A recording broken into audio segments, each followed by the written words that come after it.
The Wolf Man is a 1941 Universal monster movie. They're back, directed by George Wagner and starring the son of the man of a thousand faces, Lon Chaney Jr., as well as our boy, Claude Rains. We are going to get into The Wolf Man and more on the Golden Hour Film Podcast.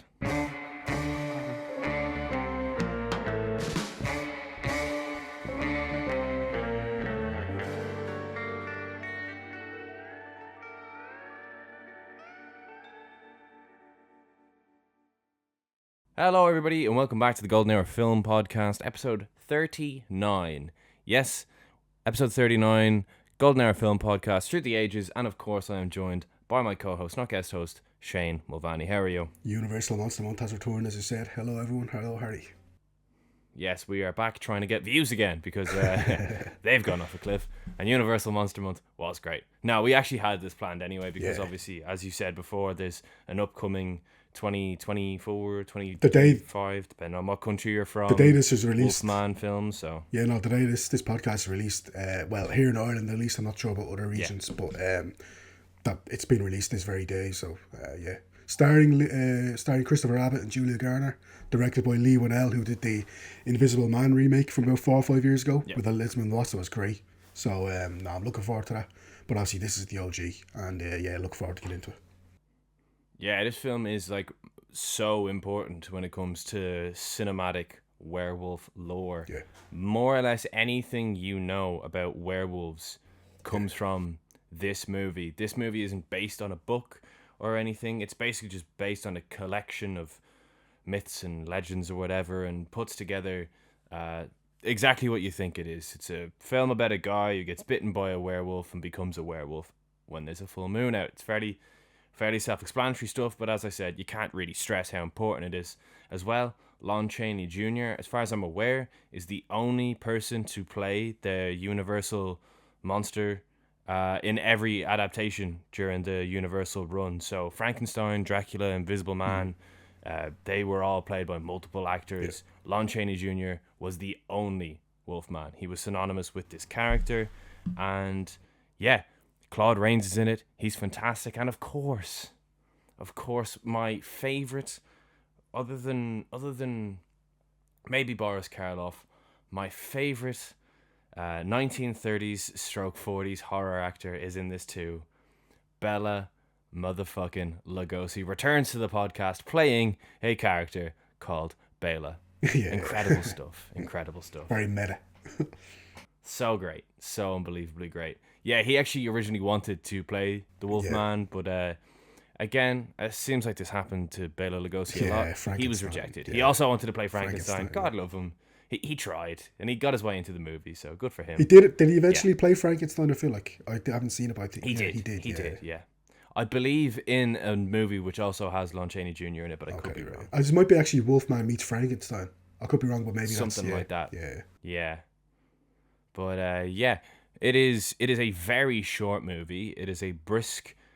Well, the version I watched anyway was, I think, 69 minutes long. Yeah, so yeah, if you want to watch a short but sweet classic horror film, I would definitely recommend this. Shane, this is your first time watching The Wolfman. How did you feel about it heading into it, and what did you think of its spoiler-free review then after? No, I was looking forward to it because the monster movies that we saw on the podcast previously, like, I enjoyed all of them to varying degrees, but I did enjoy all of them.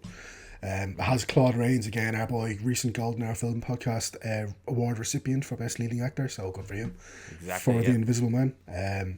It also has, like you said, Bela Lugosi. I don't think I've seen Lon Chaney Jr. maybe once or twice, but like he hasn't really stood out to me one way or the other, to be honest. But no, it was interesting, the story, and again, I'm looking forward to the 2025 remake. Or like a remake, new adaptation or new interpretation. Yeah, it's not necessarily a remake, but anyway, I was looking forward to that, so I did want to see the OG, as it were. And no, I enjoyed the film. We'll get into obviously my actual ratings and in-depth thoughts a bit later on, but spoiler-free review is I did enjoy the film, and it's another positive kind of film that I felt about the Universal monster movies. Yeah, I really enjoyed it. I thought it was great the first time I watched it. I still really did enjoy it. This is my second time seeing this film. I think Claude Rains is great in his role, and yeah, as I said, one of the big things about this film is how important it is in establishing like werewolf lore. Like, it's so important. and I think it does it really well. But that's all I'm gonna say with my spoiler-free review. I think it's very good. I really do like this. I think it's an underrated Universal monster movie. For some reason, it doesn't really get talked about as much. Maybe because it's like not from the 30s, and people just associate the Universal monsters with the 30s. But then you'd have this, and then the sequels upon sequels upon sequels, and then you'd get Creature from the Black Lagoon in the 50s as well, which is good crack as well from Jack Arnold. But yeah, in the meantime, it's the Wolfman, and I reckon we get on into it. Let's do it. So, straight off the bat, the credits are like clips of the actors in the film. Massive bang of B-movie off that. Yeah, I love that. Yeah, it instantly kind of cheapens the film, but what can you do? I actually enjoyed it. You don't see it that often. Like, it does cheapen it, but Yeah. I don't know. It's something memorable about it. Like, it's one of the things that I came away from the film kind of thinking somewhat positively about. So, I was like, Yeah, it's fair a play. very cheesy film, I feel, and that's Yeah. if anything that adds to the B movie kind of the feel to this film. And yeah, we open on a fella who's reading through a book about lycanthropy or werewolfism, and werewolfism has been particularly bad near Talbot Castle. Funnily enough, Larry Talbot, played by Lon Chaney Jr., is on his way to Talbot Castle because his brother, John Jr., has just passed away from a hunting accident. So yeah, it's in the UK. Somehow he's lost his accent, but I digress. He's been gone for a long. I think he returns they back to. said he's been gone for a long time, about 18 years. Was it? I think he's been gone. Oh, for. was it 18 years? I Okay. could be wrong, but I know it was a good while anyway. I could be wrong about the time period, but I think it was a good while he was gone. Mm-hmm. So that kind of explains that. Not really, but Yeah. it's That's fine. Yeah, it's grand. Yeah. But he meets his father, played by Claude Rains, John Sr. And yeah, I saw someone say that it's like a real Rey Mysterio, Dominic Mysterio vibe here because Lon Chaney Jr. is massive. He is a 6'2" giant, and he's probably 6'2" wide as well. He's a large man, especially next to little old Claude Rains. And yeah, they shake hands and put their past behind them because it was actually Larry's brother who was due to inherit the estate, and now because he's died in this hunting accident, Larry's gonna get the estate. So yeah, they put any past resentment behind them, and they go up to the observatory because new parts have come in for John's telescope. And yeah, turns out Larry kind of knows his way around the telescope. A great line here where they're talking about astronomy, and he says he's a bit of an amateur, and Claude Rains it up and goes, all astronomers are amateurs. When it comes to the heavens, there's only one professional. Yeah. Oh, Only Claude Rains could deliver a gets in line like there. that. It's such a cheesy line, but like only Claude Rains could it's- deliver it with the gravitas. Only he can make that cool. Yeah, exactly. He's so good. By the way, Claude Rains is only like But yeah, 7 or 8 years older than Lon Chaney Jr. So Hollywood did this a lot back in the day. Actually, yeah. Do you know what I mean? They did this a lot back in the day. I think actually in Notorious, Claude Rains' mother in that was only like 5 years older than him in real life. So look, you kind of have to suspend your disbelief, but it is what it is. Yeah, a little bit, definitely. Yeah, Lon Chaney Jr. does not look like a No. a 20-something, shall we say. But yeah, Larry uses the telescope then whenever his father goes back downstairs. Somehow he's on street level, but again, it's fine. And he kind of peers around, gets to know the village through the telescope until he gets all rear window and starts watching a woman in her bedroom. Bit sleazy, not gonna lie, because he does not move the telescope when he sees her. He just stares at her, and he sees that she is in a bedroom above a shop by the name of Conliff's. So he heads on down to Conliff's shop, and he sees her, and he gets to know her. Her name's Gwen, and he asks her if she's selling any earrings, and she's like, "Oh yeah, we have a bunch here." And he's like, "Oh no, I don't want them. I want ones that are the shape of a crescent moon." And she's like, "Oh, we don't sell them." And he's like, "We have some upstairs in your bedroom." So creepy, man. So Not creepy at all, Larry. What the fuck? Somehow she thinks this is like kind of endearing because he's like, "Oh, I'm a psychic." That's how. Obviously, she's just kind of playing along. But then he asks her out, and she's like, "Yeah, no." And he's like, "Oh, come on, I want to get my fortune read." Larry, what? Bro, you are not doing yourself any favors here. And she just says no. Like, no, I don't want to go with you. Surely if you're a psychic, you can read your own fortune. Anyway, She shuts him down. She's like, no, absolutely not. See you later, pal. Well, actually, I won't see you later, pal. But yeah, she shuts down old Larry. And then he spots a cane. Yeah, he sees a And cane with yes. a pentagram signet, which is, according to wolf lore or werewolf lore, is the sign of the werewolf. So like if you see this thing, then it's a sign that you're gonna see a werewolf pretty soon. Yeah, like she obviously shuts him down and stuff, but he kind of thinks that buying this pentagram cane is gonna endear to him somewhat because I'll give you money. Like it's a whole weird vibe, Yeah, whole yeah. weird Even though, dynamic. as well, when she's like, "Oh, yeah, it's $15," he's like, $15. Exactly. But yeah, it's a silver-headed cane. Yeah, but like this More well worth lore there, but it'll come at you later. not to belabor the point, but this whole interaction already put me at a. I mean, it's partially like it is partially the point of the scene where it's like you're meant to find him a little bit off-putting, Yeah, because the film is trying to draw parallels between like this weird, creepy, let's be honest, behavior, and then like the wolfish behavior that he would later go on to display. But I also don't think that it's meant to come across as creepy. I think you're meant to still kind of root for him. And yeah. I don't know because there's a lot of talk later whenever he is a werewolf and he's trying to like justify werewolfism or whatever or lycanthropy, yeah, I can't. and they're like, "Oh, yeah, it's the evil within a man coming out Yeah, and true. taking the form of an animal." So you wouldn't really want you wouldn't want Jimmy Stewart That's say or yeah. someone playing this role because or Tom Hanks for instance because you associate them with just being like a good clean guy. Whereas you need someone who's got maybe a bit of rough to them so that you can believe that there's evil inside them, if you get me. That's fair. Yeah, that's fair. But yeah, either way, like it's very voyeuristic and it's the whole weird vibe. Yes. But yeah, anyway, as I said, she rejects him. So he heads back home and he's chatting to his dad, and his dad's like, "Oh, look at you getting to know the locals.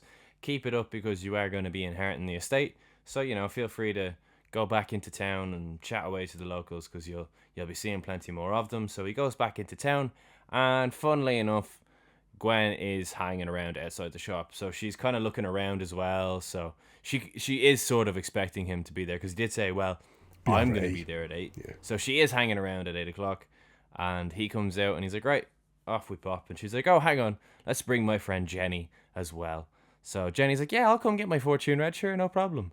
And yeah, best of luck to you, Jenny, because they go off on a wander towards the man that is Bela Lugosi and his campsite and whatever. They have to go through like this forest to get there. They pass some wolfsbane, which Jenny actually picks some, and they go over to Bela Lugosi or Bela's tent, and Jenny's like, "Oh, I'll get my fortune red first," and she brings the wolfsbane in with her, and in the meantime, the pair, Gwen and Larry, are like, "Oh, well, we'll skive off in the meantime while she's getting her fortune red." And while she's getting her fortune red, Larry confesses, "Yeah, just to let you know, I was kind of perving on you with my telescope earlier. I'm not a psychic." And she's like, "Oh, well, just to let you know, I'm engaged to another man." It's like, what? Whoa, whoa. Good comeback, in fairness. But yeah, she's getting her fortune read is Jenny, and Bela freaks the fuck out. Because, yeah, he sees a pentagram on her hand, and we found out previously that the whole thing with werewolves is they see a pentagram on the hand of their next victim. So not only is this telling us that Jenny is going to be the victim of a werewolf, but it's also telling us that Bela, the fortune teller, is in fact a werewolf himself. Yeah, because you can see the pentagram. So I like how Bela Lugosi played this, by the way, because he does freak out, but it's also like you can see. So great. He's so great. You can see like the machinations in his head because he knows what he's about to do and he doesn't want to do it, but it's like so it's the Yeah, whole yeah. He begs her to Yeah. he begs her to run away. yeah it's the whole push and pull of like I know what I'm about to do and I really don't want to, so just get the hell out of Dodge before I have a chance to. Yeah. He's like, I'll tell you your fortune tomorrow. I can't do it tonight. I'm sorry. And he was like, just get out of here, get out of here. And she runs away, and he kind of freaks her out, so she drops the wolfsbane, and that slows him down fractionally. Yeah. Because then we hear a howl, then we hear a scream, and Larry runs straight towards where he heard the scream. And yes, a large dog is eating Jenny. Apparently played by Lon Chaney Jr.'s real life German Shepherd. So they obviously made Oh, his yay. German Shepherd, to look like a wolf. Oh, Yeah, so good for him. Good for him. Good acting by the dog, in fairness. But yeah, obviously Larry yeah. does try and fight the dog off of Jenny, and he does so successfully. The dog, sorry, the wolf off of Jenny. But he does get harmed in the process. He does get slightly injured. And then we see a woman who was working with Bela, the fortune teller, called Meliva. And she's kind of been lurking nearby for a little while, and she's kind of looking kind of mysterious and stuff. But she and Gwen help bring Larry back to the castle, to his father, where obviously he's not in a great way, so he's going to have to be tended to with those wounds. Yeah, it's worth saying as well that Larry fought the wolf off with his cane, and it was the silver end of the cane that he actually bludgeoned said werewolf to death with. Because, yes, it's made of silver, hence we actually get a reference to it later on in the film as well. They use silver bullets whenever they try and shoot at the werewolf. Silver kills werewolves. Again, this film is very important.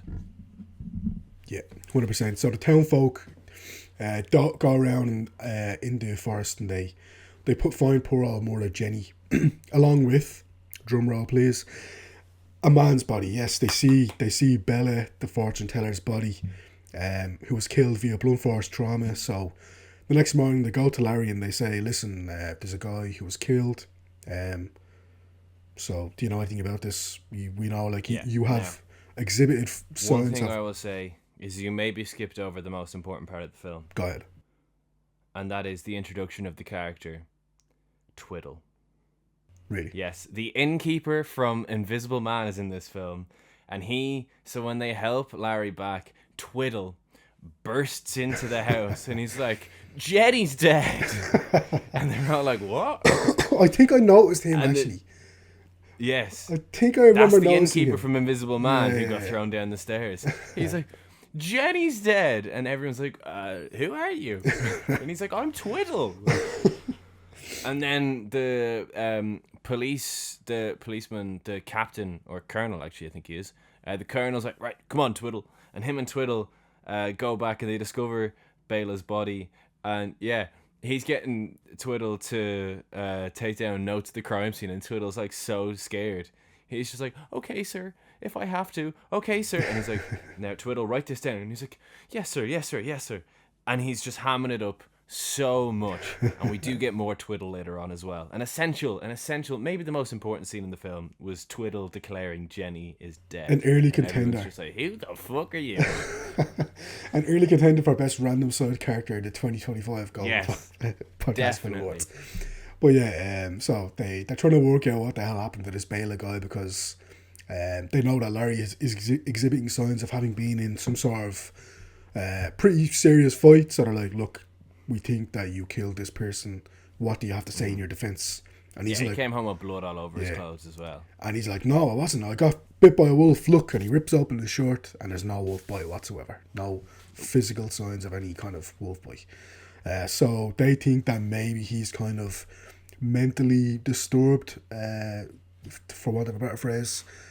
Maybe they he's label in him shock. schizophrenic. They're pretty quick to just label him schizophrenic. Yeah, they're pretty quick throughout the film to try and look for scientific reasons as to why he's feeling like this. Mentally disturbed, schizophrenic, etc., etc. They think that maybe he's exhibiting some signs of schizophrenia or mental disturbance, and that's why he can't accept the fact, in their opinion, that he actually killed this guy. Mm-hmm. So yeah, they leave Larry to rest, but Larry actually sneaks out, and Bela's coffin is being brought through the streets, and he kind of follows the coffin. And yeah, 2 old ladies is like, oh, that's the man who killed the fortune teller. So straight away, word is travelling that the new heir to Talbot Castle is a murderer. And he follows the old woman and the coffin in, and she's paying her respects to Bela, and he's just kind of watching on from the shadows. And then we also see Jenny's mother, the girl who died. Her mother then goes to Gwen's father's store, and Gwen's listening in, but basically she essentially slut shames Gwen for being out with a man who isn't her fiance, whilst also saying that it is entirely Gwen's fault for abandoning her friend, which is why her daughter is dead. Gwen's father is very quick to stick up for her, and he was like, well, it's none of your business what she was doing or who she was with. But at the end of the day, your daughter was attacked, and like that has nothing to do with my daughter. And they go back and forth until Larry just bursts into the shop. You can't help but burst into rooms. The size of that man, he is an enormous human being in the 1940s, and he's so much bigger than everyone else in this movie. And he basically just scalds them all for how they're talking about Gwen, and the women are like, this won't be the last you hear of us. So that kind of is. But they all disappear from the shop, and he's like, oh, where is Gwen? I want to check in on her. And he checks in on her, and then her fiance Frank shows up, and his dog goes ape shit whenever he sees Larry.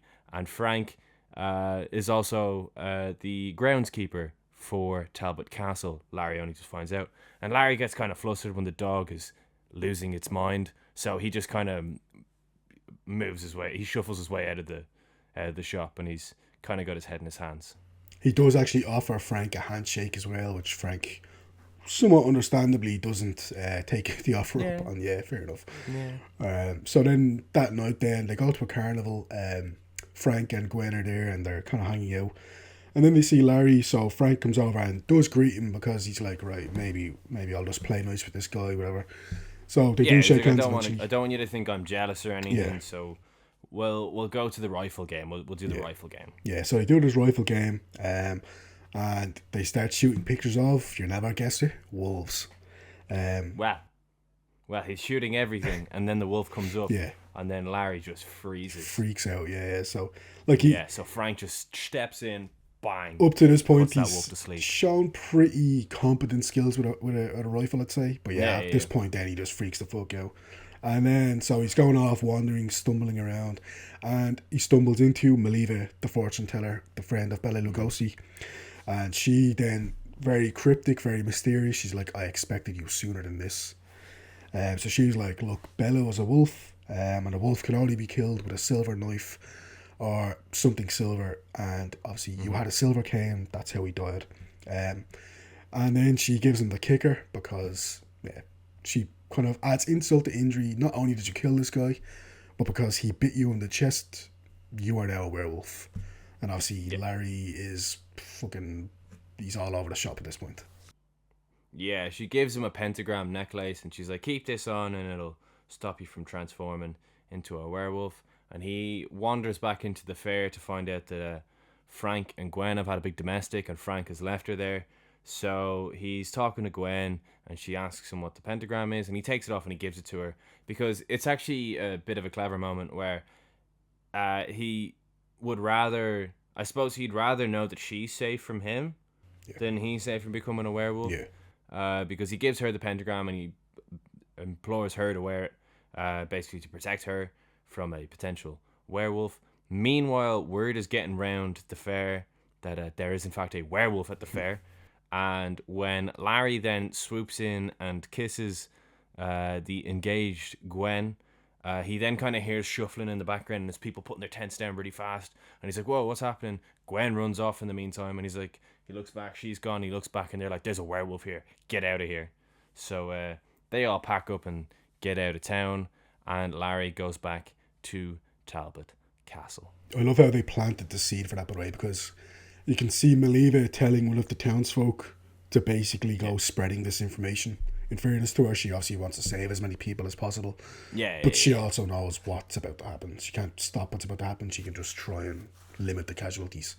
But Larry goes back to Talbot Castle, and he's completely spiraling at this point. And then he realises he's in the bathroom, and he's kind of staring at himself in the mirror. And then he's like, again, spiraling. He looks down at his feet, and then he realises there's a lot more hair there than it was earlier this morning. So he's like, and then rapidly, I love the camera work in this scene, because the camera then pans up slowly. You can see the hair is growing, it's slowly, and then pans up to his face, and then we just see a full ass werewolf, just completely head to toe, hairy ass motherfucker. Yeah, and he starts running around the grounds of Talbot Castle, where he meets a poor, unfortunate gravedigger. And yeah, he makes short work of the gravedigger.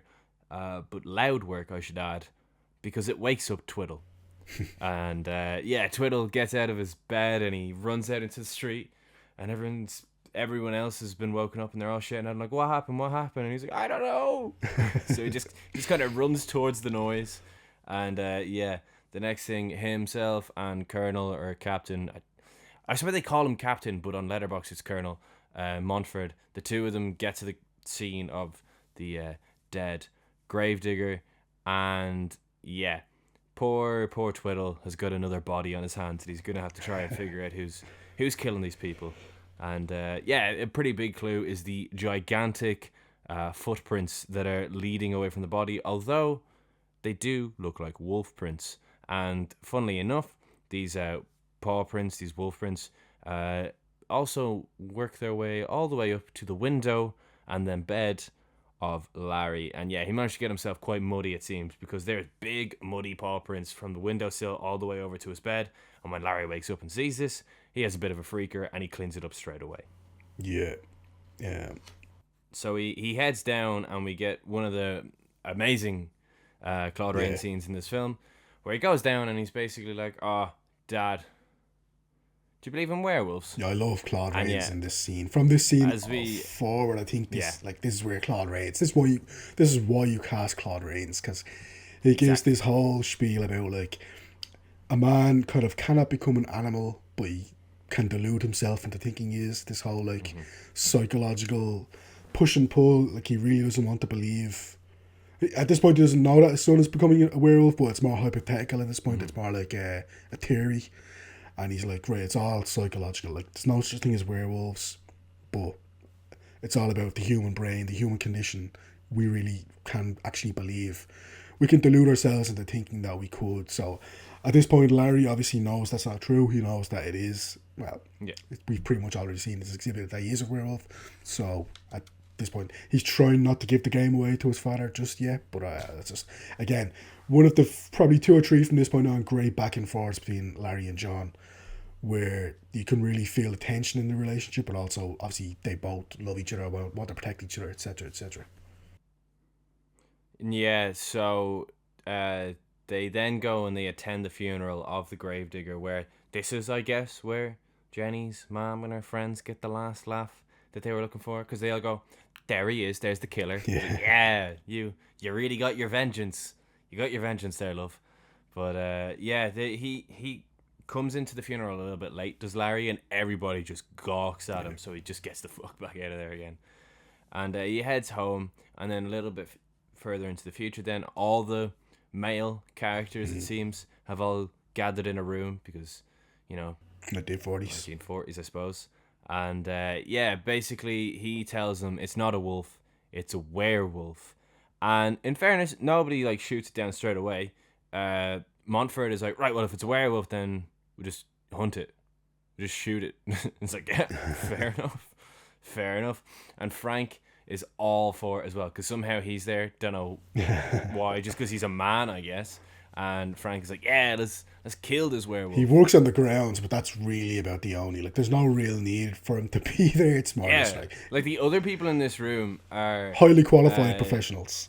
Yeah, there's a doctor, there's the police captain, there's the suspect, and then there's the guy who owns like the most land in the area. I love how the suspect is in the middle of this, like this. Not Anne Frank, but Aunt Frank. Yeah. I love how the suspect is just in the middle of this, like this. How are we going to catch this guy? And he's just like, right. He's just right. How are we going to catch this guy?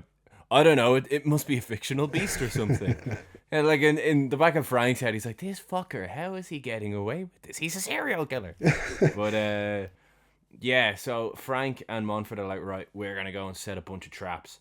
Meanwhile, the doctor, who's just kind of been around, is like, listen, maybe it's a werewolf. Maybe it's a person who's convinced himself that it's a werewolf.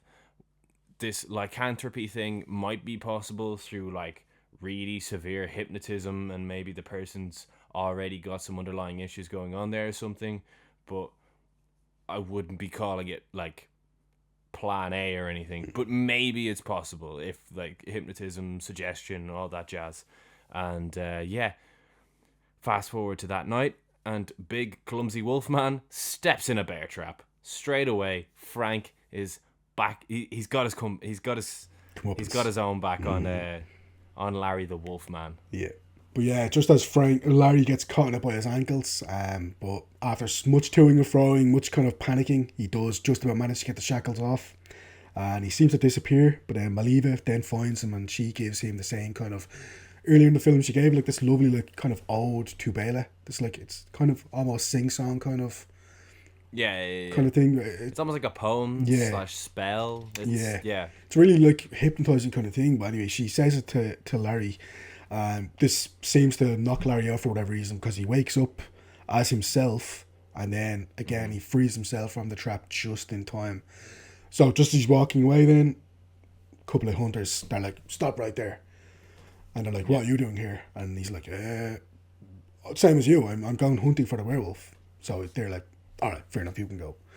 Not too not too bright, these guys, but yeah, Larry gets the fuck out of Dodge then because he's like, right, I can't be seen kind of being in this particular place because people will start putting two and two together. So he goes over to Gwen's house and like a 14-year-old love-struck teenager, he starts throwing stones out a window and he's like, I'm going to leave, I want you to come. Alright, I'm going to leave.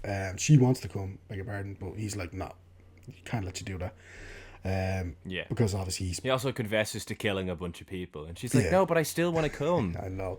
This is where was weird. That was where I was like, come on guys, come on. Yes, for whatever reason, Gwen, again, the film hasn't really earned this, I don't think, but she seems to be in love with Larry. I'm not sure why. Yeah, the smooth talker. Yes. Is he though? He's just a creep. Anyway, he's like, no, I can't let you do that. And then he notices the sign, the pentagram sign on her hand, and he's like, oh crap, because he knows then what that means, and he's like, oh, she's gonna be his next victim. She's gonna die.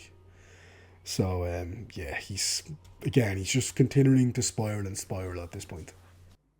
He gets the fuck out of there, and he gets back to Talbot Castle, and he's like, here, yeah, I'm a werewolf.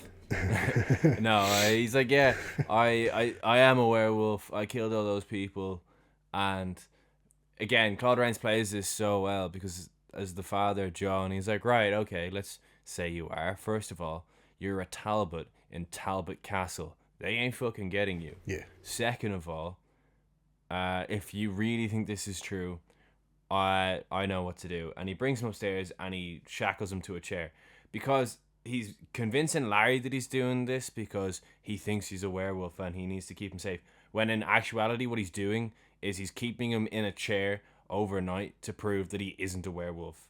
Because he was asked later, oh, did you give him the sleeping pills? He's like, no, I need him to be awake for this whole thing so that he realizes that in the morning he is still not a werewolf.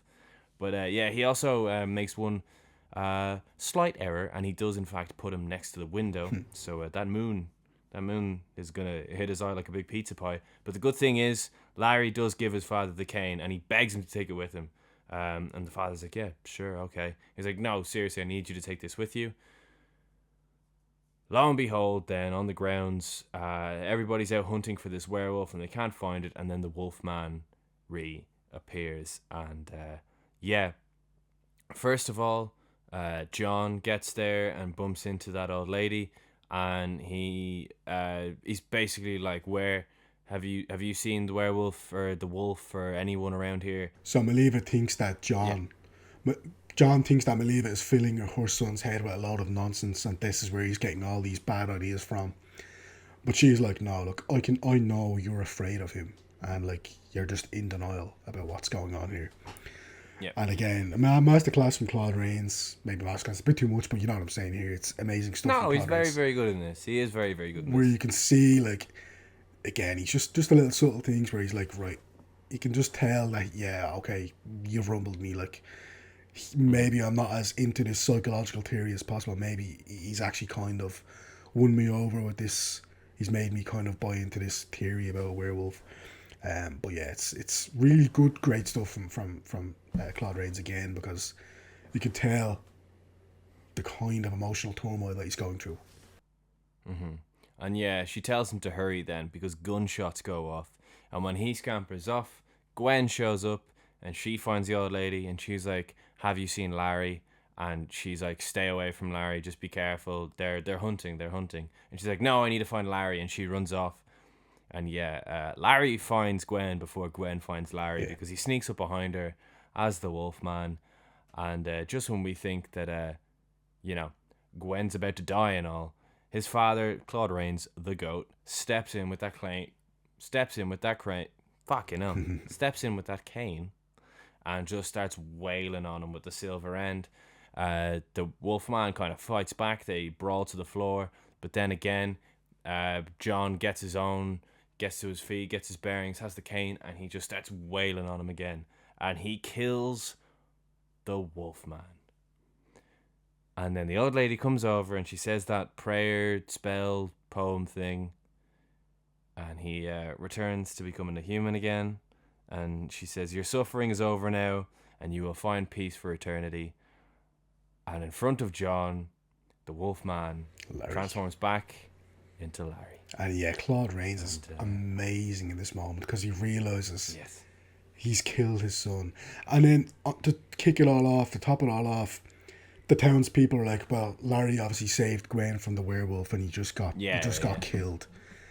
And he can't say anything because, like, what can you say in this moment? Like, he did the right thing, but he doesn't believe it at this moment in time. He just killed his son, like, so. Yeah, it's a brilliant ending. Like, it's so great. I can.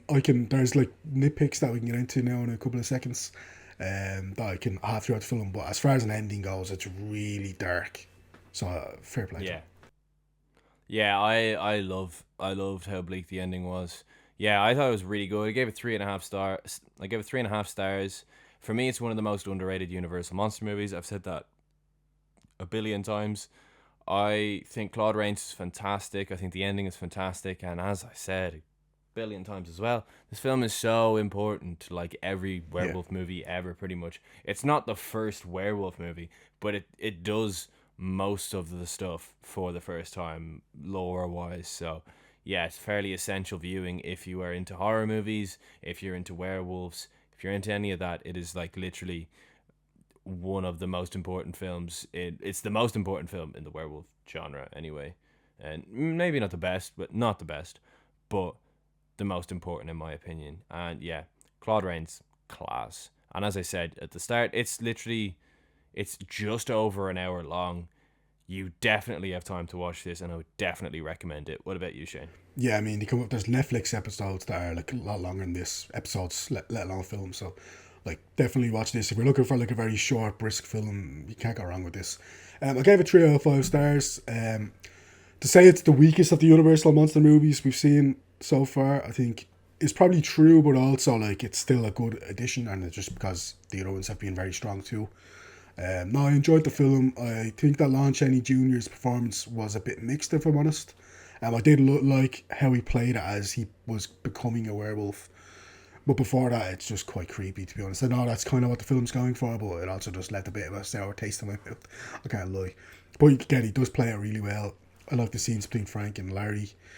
Claude Rains is just, I'm not, like, what can you say? It's Claude Rains. Great performance. Let's move on. Do you know what I mean? Can't really say anything else. Oh, sorry. Shout out Bela Lugosi as well. Yeah, he was class. Yeah, because like one scene and it really sets a tone for kind of, again, the kind of emotional turmoil that you would go through if you're a werewolf, because it's like, right, you can't stop yourself from what you're about to do. And I think that Lon Chaney Jr. Takes that baton really well, actually, as it goes on, because you can tell the kind of conflict that he's going through. But the romance at the center of it didn't do anything for me, if I'm honest. It didn't click whatsoever. But like, as far as the emotional turmoil of seeing this guy do things that he really doesn't want to do, but also it is mirroring his behavior from earlier, where he's doing wolfish things, more overtly. So there is a nice little dynamic, a nice little parallel to be drawn there. But no, I enjoyed the film overall. I'm not massively into my horror movies or my werewolf movies, but no, I do enjoy it, so I can recommend it. And we are flush for time because, as I said, film's not a very long one. So I reckon we get into what we watched, because I finally for the podcast, I have some films to talk about. I finally had like a life again where I've like watched movies, and I've watched some good ones. So let me just look at my diary on Letterboxd. So since the last thing that we recorded, which was City Lights, goddamn. Since then, I've watched Wallace and Gromit: Vengeance Most Fell, which is fantastic. It Deadly. is so good. I watched the Christopher Reeve story, the documentary about Christopher Reeve, who played Superman, obviously. I thought it was a really good documentary. And yeah, that ending is just like, wow, because like, obviously most people know Christopher Reeve's story as to what happened, the equestrian accident and everything, but just like everything that happens after that in his life is so sad. But yeah, they're not afraid to paint him as a man who maybe made a mistake or two in his life, but at the end of the day, what he did was so important for disabled people in America and in Hollywood specifically as well. Like him showing up at the Oscars was like insane. It was such a feat of strength and courage. And yeah, it was really well built up to. I watched American Madness. Yes, as you all know, I got the Frank Capra Columbia collection. It was my first one that I watched that I hadn't seen before. American Madness, really underrated film from Frank Capra. Basically, it's about a bank robbery and then the subsequent goings on in the bank. It's basically like the worst shift ever for a man played by Walter Houston, John Huston's dad. And he's really good in this movie. I also saw the new Nosferatu, which I thought was fantastic. I was just so impressed with how much they stuck to the 1920s version and made it a 2020s version. Like, we're talking a film over 100 years old here, guys. So, yeah, that was good going. And I thought Lily Rose Depp, in particular, was fantastic. I also then watched another Frank Capra film from my box set. I watched The Younger Generation, which wasn't as good. It's similar to, was it Blackmail you were talking about, where it starts off as a silent and then becomes a talkie and then kind of backs and forths, because it's from 1929, so it's that time frame where people were kind of easing into it. And yeah, it's grand. I feel like people like it more than I did. Yeah. Anyway, I then watched In the Mood for Love for the first time, which is incredible. I watched The Gold Rush for the first time, Charlie Chaplin. Thought that was very good. I watched A Different Man for the first time. I thought that was fantastic. Class. I watched Throwdown, which was my first ever Johnny Toe film, which is a rom-com / crime thriller about a guy who does judo. Fantastic stuff.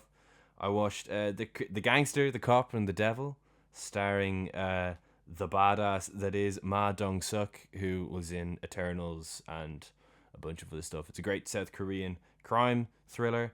And then my first 5-star film of the year, a first watch as well, The Handmaiden, Park Chan-wook. Very great things. Yeah. Oh my fucking god. How that man does twists is insane. Yeah, he's amazing. He's like one of a kind when it comes to how, like, so for the first third of the film, I was like, wow, like, it's a bit like Portrait of a Lady on Fire. This is class. I had actually at this point even forgotten that Park Chan-wook was directing it. I was like, it's like a Park Chan-wook Portrait film. of a Lady on Fire. And then the first twist happens, and I'm like, oh my fucking god. And then the next twist happens for the final act, and it's like, oh my god. And then you're like, the whole way through, you're basically like cheering on that last act. It's so great. Yeah, The Handmaiden is like a one-of-a-kind film. It's amazing. Funnily enough, I watched Zoolander for the first time ever. Brilliant. And yeah, Great I stuff. think it's class. It's deadly. There's so much. First of all, the gasoline fight is incredible. It's been a long It time is since so I've funny. seen it, but no, Yeah. I'm loving it. There's references to The Godfather and 2001: A Space Odyssey. Yeah, what is this, a center for ants? Like, it's so good. It's so good. I watched, last but not least, I watched Tetsuo the Iron Man, which is a film that has been on my list for ages. It's, again, my first Shinya Tsukamoto film. Yeah, it's weird. It is a strange old film. It's about a guy who, actually, I don't even know how you discuss Tetsuo the Iron Man. Let's just say it's a weird film about a guy who slowly but surely becomes a man made of metal. But it's really seedy and gross and dark and disgusting and a bit avant-garde. And there's a bit of kaiju in there as well. It feels like a Godzilla film for a bit. Yeah, it's bizarre. It's a really weird film. But yeah, I thought it was very good. Shane, what about you? So starting off with like new releases, just to mention a few of those. Vengeance Smells Foul, amazing. Like I've never seen a Wallace and So Gromit good. before Christmas. I saw people raving about this, so I was like, right, I'll watch the Wrong Trousers, which is phenomenal. And then So great. Yeah, Wrong Trousers is amazing. yeah, it's amazing. And then I saw Vengeance Smells Foul. Like, I mean, the absolute Feathers McGraw is just an incredible villain. There's no other way to say it. Like, what villain? Another one, Baby Girl from Helena Rain, starring Nicole Kidman. Good stuff. A Real Pain, starring Jesse Eisenberg and Kieran Culkin. In my opinion, Yeah, I want to see that. I don't care about Oscars, you know me, but I think Kieran Culkin, who is amazing on Succession, like I've seen people be like, "Oh yeah, it's a good performance," but he's doing Succession. He couldn't be doing any different. Like, it's very surface level stuff. I feel like with a lot of people, he's not doing Succession at all. It's an opposite. It's a complete. He's calibrates the performance so differently to his performance in Succession. Anyway, look, rant over, but it's a good movie. And Kieran Culkin, in my opinion, should be at least nominated, if not a very strong contender for an Oscar for Best Supporting Actor for that. Nickel Boys is an amazing film, quite experimental. It's all shot in a first person POV take, so you've got two characters. Yeah, I'm looking forward to seeing that as well. You've got two characters, and it flips back and forth with their perspectives, but it's all about what you see and what you don't see, and it's very experimental, but it's really powerful stuff. Nosferatu again, I really like that. As you said, I also saw Werner Herzog's Nosferatu from 1979. Again, a very different kind of tone to either the previous two Nosferatus, but just as enjoyable in my opinion. It's more sorrowful, more mournful kind of atmosphere to it. It's kind of like a heartbreaking love story. It's more similar to Francis Ford Coppola's take on Dracula, but without all the horniness that film has. It's more like the way that film has like an epic kind of love story at the center of it. So it's very, very different than the most recent Nosferatu from that point of view. Switching gears, Howard Hawks, couple of films of his I wanted to mention. So Monkey Business with Cary Grant. Yeah, and it's Cary Grant and it's Howard Hawks. You know what I mean. Marilyn Monroe's in there too. She's great. What else? Ginger Rogers, actually. I want to mention Ginger Rogers in the Monkey Business because she's great as well. Anyway, The Criminal Code, you just mentioned Walter Houston, and that's a really interesting. So the Criminal Code is it's like a double meaning because it's about the kind of the criminal code that we all live by. So we all like live by a set of laws and criminal laws that we have to live by, otherwise we go to prison. But it also means the code that prisoners in jail live by. They all have this like unspoken, unwritten code that they all kind of live by, where they obviously just agree not to like rat on anyone else if they do stuff rightly or wrongly. We can debate the merits of that, but they kind of agree not to like rat on anyone if they try to escape or if they do something wrong. And Boris Karloff is in this as well, by the way. He's like the... Ooh, nice, you've got me. Yeah, he's great in this film. It's probably the best non-Frankenstein performance I've seen from him. I won't spoil too much what he gets up to, but it's really interesting stuff because I'm not sure you can call him an antagonist per se, but like he does position himself in antagonistic ways. I don't know how to say it exactly without spoiling too much, but like I don't necessarily think he's the villain of the piece, but it's really interesting moral dilemmas that film kind of raises. So it's good stuff again from Howard Hawks. A couple of Hitchcock films that been wanting to watch for a while. So Torn Curtain, which started off amazing. I was well in on this. Paul I Newman. wasn't big into it at all. I loved like the first 45 minutes to an hour. Really like enjoyed it. I was like, oh damn, this is really my bag. Like an Cold War era espionage thriller. I was like, oh, this is deadly. And then at some point it just flatlines and it just becomes the most boring Hitchcock film that I've maybe seen. Like it's terrible the last hour. It's dreadful. I don't know what happened. Really, really poor stuff in that last hour. What else? There was another Hitchcock film in there. I Confess, starring Montgomery Clift. That's actually an interesting film. It's like he plays a priest who's accused of murder. You'll never guess a Hitchcock film where the main character is suspected of a murder that he didn't commit. What are the chances? What are the chances? But the twist here is that we find out in the first scene who actually committed the murder, because we see him confessing to the priest.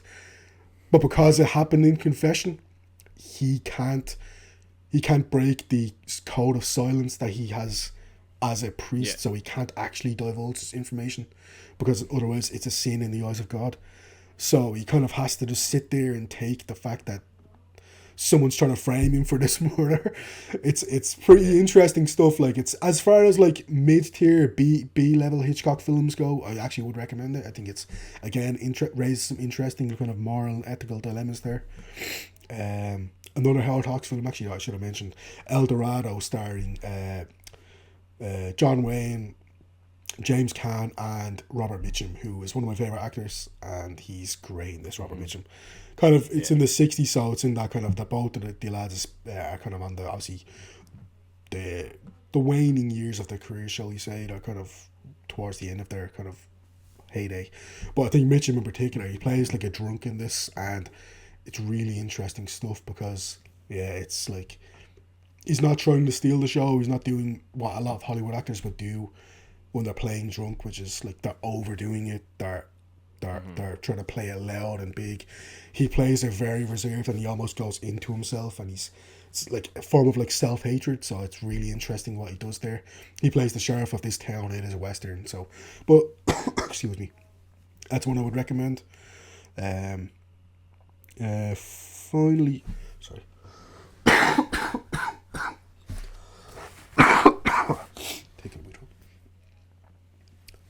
Finally, I hadn't seen The Naked Gun before, which is amazing. Have you seen The Naked Gun? I haven't actually seen The Naked Gun. I've seen Airplane, which is amazing. I want to see Airplane after this. Oh, Airplane is so good. There's no reason that I haven't even seen The Naked Gun. I just haven't gotten around to it. Do you know what it was? I had read a while ago that they're making like a sequel, like a reimagining with Liam Neeson as Leslie Nielsen's son, Frank Drebin Jr. So I was like, all right, at some point I'll watch that before it comes out. It's actually not coming out for a few months, but for some reason I was in the mood for like a stupid comedy. I don't know why. So I was like, right, fuck it, I'll watch The Naked Gun. And it's so dumb, and it's so stupid, and it's so over the top. Airplane's the same. Airplane's so stupid. And I mean, it's so clever though. Yeah, that's it. It's clever and stupid. Like, it hits that sweet spot so brilliantly. Like, I really would recommend it. Finally, Jeremy Saulnier, who in my opinion made one of the best films of 2024, certainly one of the most enjoyable thrillers of 2024 in Rebel Ridge, excuse me. He made a film about 10 years ago called Green Room, starring the late Anton Yelchin, by the way. So R.I.P. to him. He's a very good actor from everything I've seen him. He's great in this movie. So it's a really effective kind of single location thriller. It's not really single location, it does move to other areas, but mostly single location thriller.